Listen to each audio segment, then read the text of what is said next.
church. The church is holy. So you know what, guys?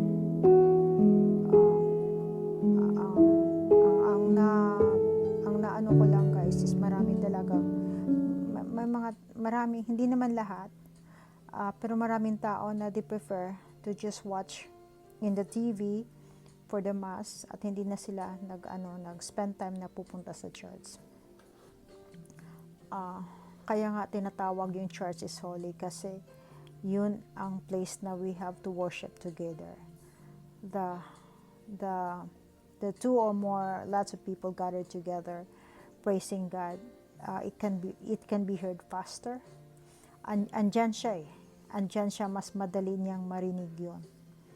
I mean, yes, it's true, God is everywhere. You can worship and praise God everywhere. But you know what, guys? Ipagpalagay natin, your kids don't want to come and visit you. It's because they can talk to you in the phone, they can do FaceTime. If I have to ask you, are you satisfied with that? So same what God feels about what we do to Him. And you know how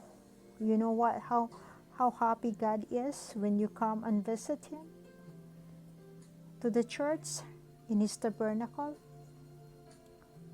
You don't know how much he's busy. He's happy.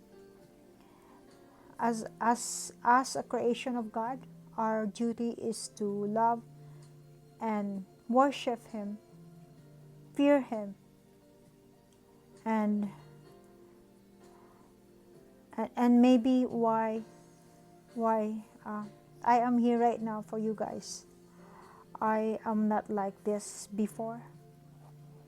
I had a lot of experience that hindi mo talaga i-ignore si God. And I'm glad dahil sa mga pangyayari,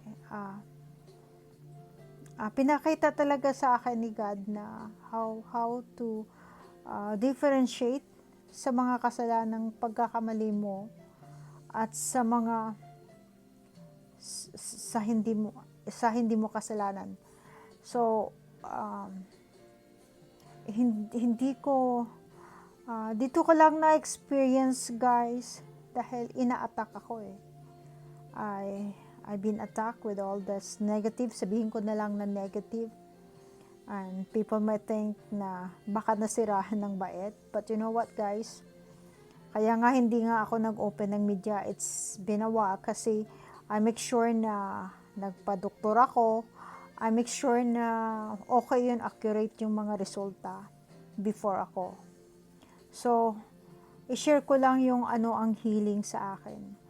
So, I'm not ashamed. I'm not, the healing of Jesus is still existing until now through His sacraments. Alam mo yung, it's been a while na hindi talaga ako nakapag-confess since ako dumating dito. Siya siguro nagpatong-patong na yung mga kasalanan. And the first day na ako nag-confess, hindi pa lahat na-confess ko lahat. Hinaharang ako eh. Una, binangga yung nagkatiket ako, sabi ko, tinitikitan ako ng pulis, sabi ko, hindi naman yung speed ko. I mean, nag-overspeed ako, pero I usually does that one. Pero, kumbaga ang speed is 30, nag-40 ako, pero dati, hindi naman ako dinakip. But sabi ko, bakit? Dahil ba may intention ako na magpupunta kay God? So, hinarang ako that time. So, ang nangyari is, hindi ako nakarating ako sa church. And then the next, pinangga talaga yung sasakyan ko. So, wala. Maraming so tapos that time, ang gulo ng isip ko, parang may nagbulong sa'yo. Sabi ko, Lord, I need your help. I need your guidance. Show me the way, sabi ko sa Panginoon. So, you know what guys, nilabanan ko talaga lahat yun. At saka that time, kahit na ako nagpakumpisal, ang hirap bitawan yung mga kasalanan na alam mong kasalanan, pero pilit, palagi kang tinutukso ka. So, until I asked Mother Mary, tulungan niya ako. Alam niyo guys, si Mother Mary, ang bilis rescue. Ang bilis mag-rescue. Ang bilis mag-rescue. Andyan. When you truly humble, hingi ka ng pabor sa kanya, at alam niyang, it's by heart, talaga niya, hindi, sasagutin talaga niya. Sasagutin talaga niya. So, ang masasabi ko lang guys, kung may time kayo, give 1 hour, kahit 1 hour lang naman ang hiningi ni God once a week. Yung Eucharist is our healing. Kahit no matter how busy you are, God is happy if you give time to Him. If you give time to Him. At saka, ipaubayan niyo sa lahat kung ano man ang mga negative na mga pangyari, trials. God is allowing it to happen kasi may reason ang lahat. At huwag ka lang mag-give up. At saka, God is so good. Although God is justice, but His love for us cannot be measured.